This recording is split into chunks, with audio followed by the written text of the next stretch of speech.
அதாவது திரையுலகத்தில் வந்து சிவப்பாக இருக்கணும், கேர்லி ஹேராக இருக்கணும், மீசை இப்படி இருக்கணும், அப்படி இருக்கணும். இப்படி இருந்தால் தான் வந்து ஒரு ஒரு நடிகன், ஒரு ஹீரோ அப்படிங்கிற ரேஞ்சில் இருந்த ஒரு பிம்பத்தை கட்டமைப்பை உடச்சி எறிஞ்சு வந்தவர் தான் ரஜினிகாந்த்.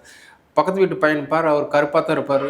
ஸ்ட்ரெயிட் ஹேரு, சின்ன கண், கூர்மையான பார்வை, உடல் மொழி, பேச்சு, வித்தியாசமான வசன உச்சரிப்பு, இதெல்லாம் தான் ரஜினிகாந்தோட ஆரம்ப காலத்தில் தூக்கி நிறுத்தினது. இது யார் இவர் அப்படின்னு சொல்லிட்டு ஆரம்பத்திலேயே கேட்டாங்க.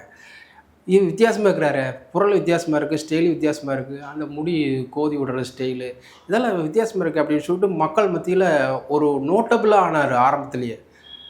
அது ரஜினிகாந்தோட அவர் கூட பிறந்த ஒன்று தான் பார்க்கணும். அதுக்கு காரணம் கேட்டிங்கன்னா ரஜினியோட உழைப்பு தான். அப்போவே அவரோட தன்னை வந்து மற்றவங்க எல்லாமே தன்னுக்கு எல்லாமே ஒரு 2 ஸ்டெப்பு பின்னாடி போய் எப்படி ஒரு மானிடவியலை உருவாக்கணும் அப்படின்னு சொல்லிட்டு தன்னை உருவாக்குனார். இன்னும் நடிப்பு ஒரு பக்கம், அவரோட நடத்தைகள் ஒரு பக்கம், இதெல்லாம் தன்னை வந்து மெருகேற்றிட்டே வந்தார். யாரையும் பகைச்சிக்கல. அதே சமயத்தில் பகைச்சு அவரை தேடி பகைவர் வந்தால் கூட அதை நண்பராக மாற்றின ஒரு சித்தாந்தத்தோடு தான் அவர் வந்து தன்னோட சினிமா வாழ்க்கையை ஆரம்பித்தார் அப்படின்ட்டு தான் சொல்லணும்.